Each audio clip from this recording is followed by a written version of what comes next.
Welcome to digital class. Class 7th class English medium. Subject social. Lesson 11. Kings and Kingdoms. Part 4. Splendid temples. Splendid temples. In the previous class we learned about the administration in the kingdoms, welfare and wealth, and Charmanas, and then from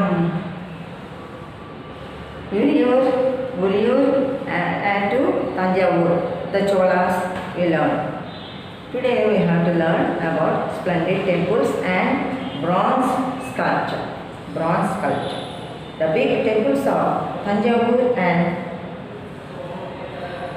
Gangai, Konda, Cholapuram, built by Rajaraja and Rajendra, are architectural and sculptural marvels. Chola's temples often became the enclave of settlements which grew around them. These were centers of craft production. Temples were also endowed with land by rulers as well as by others. These are ruled by rulers and others also. The produce of this land went into maintaining all the sculptors, specialists who worked at the temple and very often lived near it. Priests, garland makers, cooks, sweepers, musicians, dancers, etc. In other words, temples were not only place of worship but also the hub of economic, social and cultural life as well. Although the crafts associated with the temples, the making of bronze images was the most distinguished.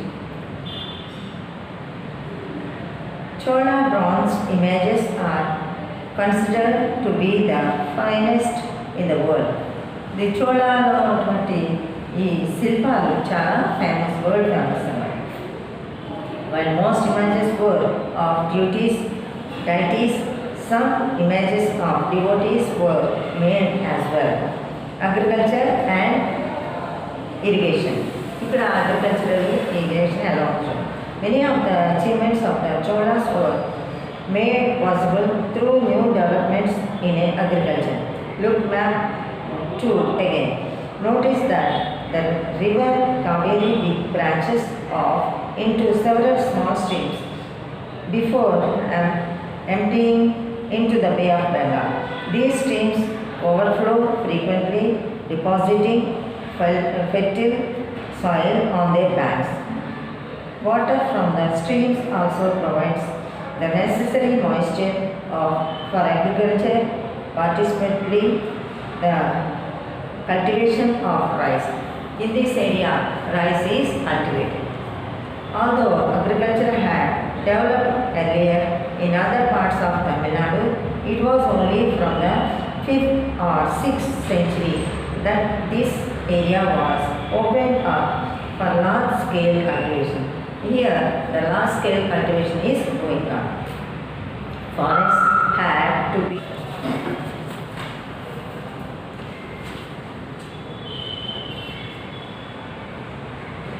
Water from the streams also provides the necessary moisture for agriculture, particularly the cultivation of rice.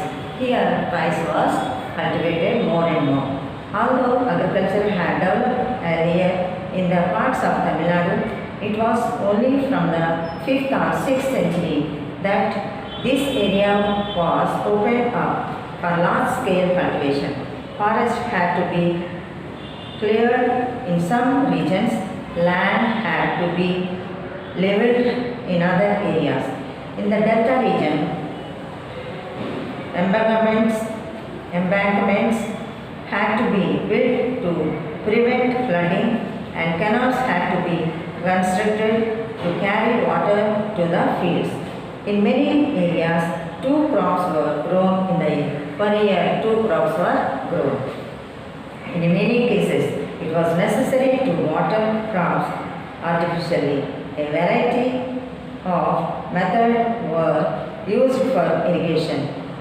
In some areas, wells were dug.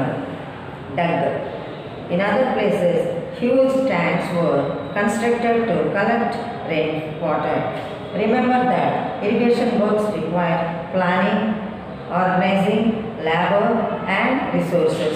Maintaining these works and deciding on how water is to be shared. Most of the new rulers, as well as people living in villages, took an active interest in these activities. Next, the administration of empire. Empire యొక్క administration ఏ విధంగా ఉంది? Administration అంటే తెలిసిన పరిపాలన. How was the administration organized? The king had to council of ministers to help him. He had a strong army and navy. Army కూడా చాలా strong అన్నమాట. The empire was divided into mandalams or provinces. Further subdivided into valandus and nadus. Valandus అని nadus అని divide చేయడం జరిగింది.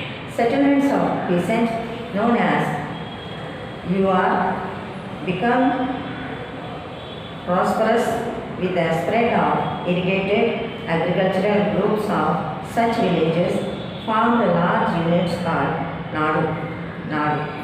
The village council and the Nadu performed several administrative functions including defending justice and collecting taxes. In justice, they are collecting the taxes. Rich peasants of Vallala caste exercised considerable control over the affairs of the Nadu under the supervision of the central Chola government. The Chola kings gave some rich landowners titles like landowners ki కొన్ని titles ఇచ్చారు. ముమెందరం అంటే తర్వాత ఆర్యా తర్వాత etcetera as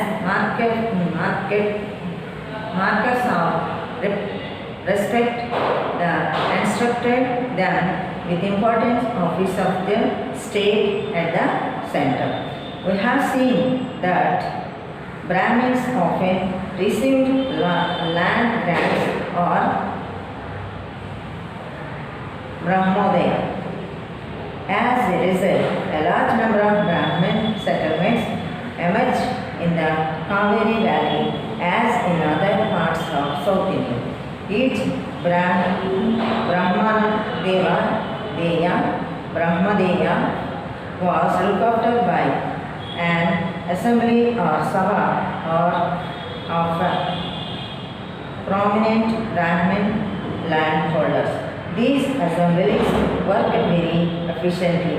Their decisions were recorded in detail in the inscriptions often on the stone walls of temples. వీళ్ళు ఇచ్చినటువంటి తీర్పులు walls మీద present చేసేవారు. Associations of traders known as nagarams also associationally perform administrative functions to the towns. వీళ్ళు టౌన్స్లో inscriptions from Mayura in Chengalpattu district, Tamil Nadu, provided details of the way in which the Sabha was organized. The Sabha had separated committees to look after irrigation works, gardens, temples, etc. Names of those eligible to be members of these committees were written on small tickets of palm leaves. These tickets were put into an earthenware pot from which a young boy was asked to take out the tickets only by one each committee. This is the way. Next here the project work is here. I am giving questions for you for assignment.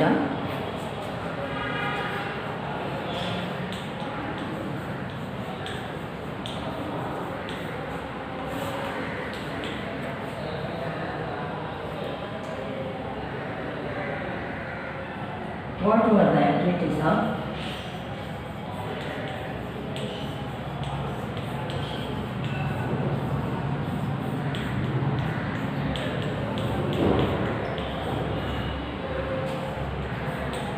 activities of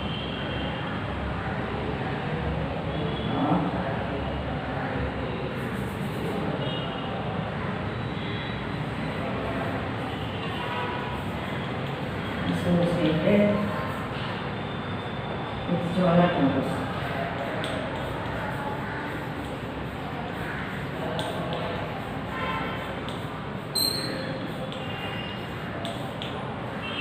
Second one,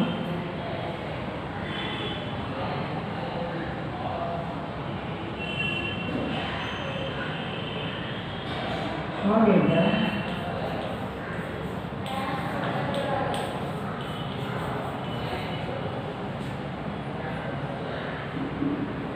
Rashtrakutas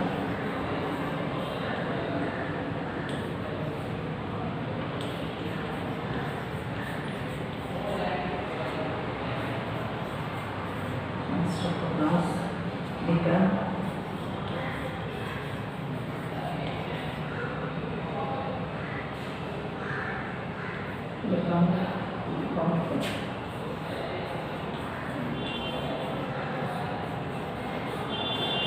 This student have to write and send it.